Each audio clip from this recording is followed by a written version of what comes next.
I'm Brady. And I'm David. And this is the Echoes of History podcast. Starting off, our character, Henrik Ibsen. Henrik was born a Norwegian playwright known for establishing modern realistic drama by writing plays that explored realistic and social problems in the world. His psychological depth challenged him to the new norms of his era. He is often called the father of realism and the father of modern drama, and is considered one of the most performed dramatists in the world. After Shakespeare, his influential works include A Doll's House, Ghosts, Peer Gynt, and Hedda Gabler. Some good stuff. More than anyone, Henrik Ibsen gave theatrical art a new vitality, bringing it into European drama and ethical gravity, a psychological depth and social significance which the theater had lacked since the days of William Shakespeare. Hedda Gabler and A Doll's House are regularly cited as Ibsen's most popular and influential plays. The title role of Hedda regarded as one of the most challenging and rewarding for an actress, even in this present day. Henrik Ibsen was born March 20th, 1828, in Norway, and then he died in May 23rd, 1906. He was a major Norwegian playwright of the 19th century who was introduced to the European stage a new order of moral analysts that was placed against severely realistic middle-class background and developed with economy and action, portraying dialogue and rigorous thought. His most famous plays, known as Doll's House and Ghost, which challenged the social norms and individual freedom, and examined moral responsibility with pretending realism and dialogue. Henrik Ibsen, from Norway to 1903. And that's was all. great. And that's it here. Wait, am I going first? Where does it start? Okay. Welcome back to Echoes of History. This is 19th century Norway. I am Isaac. And I'm Darren. Denmark-Norway entered the Napoleonic Wars on France's side in 1807. This had a devastating effect on the Norwegian economy as the Royal Navy hindered export by ship and import of food. Sweden invaded Norway the following year, but after several Norwegian victories, a ceasefire was signed in 1809. In 1814, the Kingdom of Norway made a brief and ultimately unsuccessful attempt to regain its independence from Denmark after it was ceded to Sweden. The Napoleonic Wars sent Norway into an economic crisis, as nearly all the merchants had gone bankrupt during the blockade.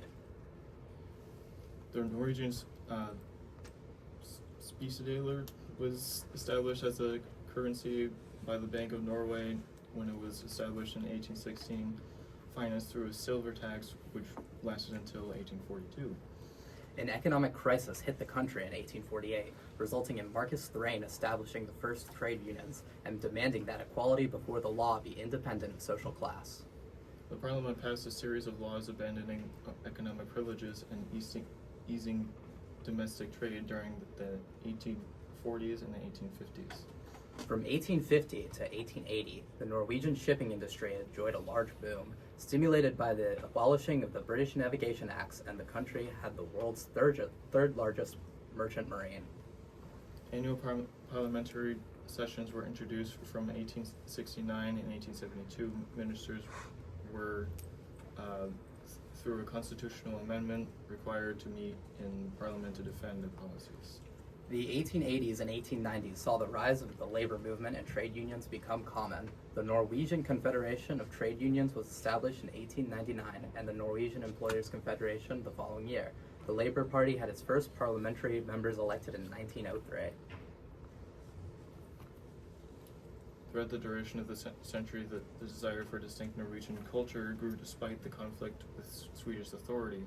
Ultimately, 1905 marked the dissolution of the Union, which established Norway as an independent nation. The end of the century also came with an increase in maritime power. The Norwegian merchant fleet grew to be the world's third largest.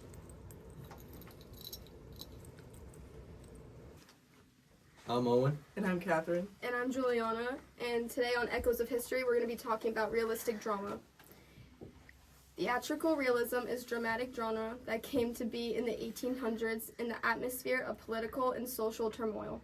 There are many characteristics of the genre such as realistic plot lines, accessible language, meaning clear, simple communication, and everyday settings. Henrik Ibsen is a key figure in the history of realistic drama. In the late 19th century, he revolutionized theater by abandoning the melodrama to be able to portray the struggles of ordinary people in realistic settings. Such as A Doll's House, Ibsen's groundbreaking use of realism established him the father of modern drama, influencing generations of playwrights that focuses on authenticity and relatable human experiences on the stage. A Doll's House demonstrates realistic drama by portraying relatable characters facing real-world problems like financial struggles, gender roles, and marital conflict in middle-class setting. Henrik Ibsen uses everyday dialogue instead of poetic language. He avoids over-theatrical conventions and focuses on realistic characters with personal depth to depict life and societal problems. In the play, the characters use natural, common language. This was very different from the rhyming verse of the plays in that era. The play's core revolves around Nora's awakening and her desire to be a true individual, a concept that was becoming increasingly important in modern society. A Doll's House served as a powerful social commentary, critiquing the restrictive gender roles and societal expectation placed on women in 19th century Norway and elsewhere. Like Catherine was saying, A Doll's House has all the elements of a realistic drama. Number 1, relatable struggles.